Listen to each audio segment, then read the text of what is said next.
সঙ্গে এখানকার হাউস ফাদারের কাছে চলে আসে, যে কিনা মূলত এই জেলে সমস্ত কিছুর উপর নজর রাখে। সে এখানে তাদের দুজনকে বলে যে এখানে কোনো ধরনের গেম খেলা সম্পূর্ণ নিষেধ, এমনকি এখানে যাকে যে কাজটি দেওয়া হবে তাকে চুপচাপ সেই কাজগুলো করতে হবে।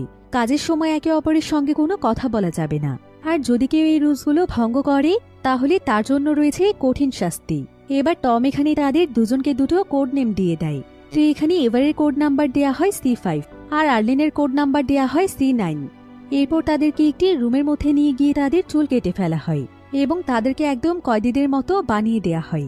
এরপর টম এখানে আর্লিনকে সোজা এখানকার ওয়ার্ডেন বেস্টনের সামনে নিয়ে যায়। আর এখানে আমরা জানতে পারি যে এখন পর্যন্ত এই জেলের মধ্যে যত ধরনের কয়েদি এসেছে তাদের মধ্যে সবচাইতে বড় অপরাধী হচ্ছে আর্লিন, কারণ আর্লিন মার্ডার করেছে। তবে এখানে যেই ধরনের কয়েদিরা রয়েছে তাদের সবাইকে ছোটখাটো বিভিন্ন অপরাধের জন্য এখানে আনা হয়েছে। এরপর বেস্টন এখানে আর্লিনের কাছে তার কোড নাম্বার জানতে চায়। আর্লিন জানে C9।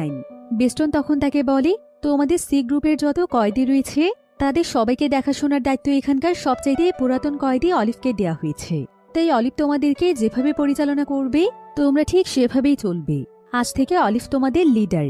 এরপর বেস্টনের কথা শেষ হলে আর্লিন সেখান থেকে চলে যায়।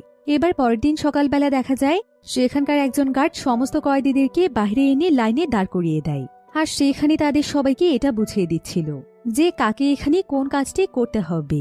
এখানে কিছু কয়েদিদেরকে মাটি পরিষ্কার করার কাজ করতে দেয়া হয়, আবার কিছু কয়েদিদেরকে দেয়া হয় পাথর পরিষ্কার করার কাজ। তবে এখানে শুধুমাত্র C9 ছিল এমন একটি গ্রুপ যাদেরকে মূলত অনেক কষ্টের কাজ দেয়া হয়। তাদের কাজ হচ্ছে বিভিন্ন ভালো ভালো স্থানের মাটি খুঁজে ভ্যানে করে নিয়ে আসা। তো C9 সবাই তখন আলাদা আলাদা নিজ নিজ কাজ করতে চলে যায়। তবে আর্লিনকে এখানে একা যেতে দেয়া হয় না, আর্লিনের সঙ্গে পাঠানো হয় অলিভকে, কারণ টম এখানে অনেক ভালো করেই জানত যে আর্লিন আসলে অনেক চালাক একজন কয়েদি। এবার সবাই এখানে চুপচাপ সুন্দরভাবে কাজ করলেও দেখা যায় আর্লিন এখানে কোনো কাজই করছিল না। আর এক পর্যায়ে এসে অলিভকে বলে, আমি এখানে খুব বেশি দিন থাকবো না, আমাকে এখানে কেউ আটকে রাখতে পারবে না। কয়েকদিনের মধ্যেই আমি এই জায়গা ছেড়ে যেভাবেই হোক পালিয়ে যাব। যদিও অলিভ অনেক ভালো করেই জানে যে জেলখানা থেকে পালানোটা ছিল একদম অসম্ভব ব্যাপার, তারপরও সে আর্লিনের চোখে মুখে এক ধরনের জেদ দেখতে পেয়েছিল। তাই সে এখানে তাকে সাবধান করে বলে, তুমি এই জায়গা থেকে ঠিক তখনই বের হতে পারবে যখন এখানকার কমিটি তোমাকে বের হওয়ার অনুমতি দেবে, যেটা তোমাকে কয়েক বছরেও দেয়া হবে না। আর যদি তুমি এখান থেকে পালিয়ে যাওয়ার চেষ্টা করো তাহলে তোমাকে এই বিশাল সমুদ্র সাঁতার কেটে পাড়ি দিয়ে তারপর পালাতে হবে। আর সমুদ্রের ঠান্ডা পানিতে কিছু দূর যাওয়ার পরেই তুমি মারা যাবে।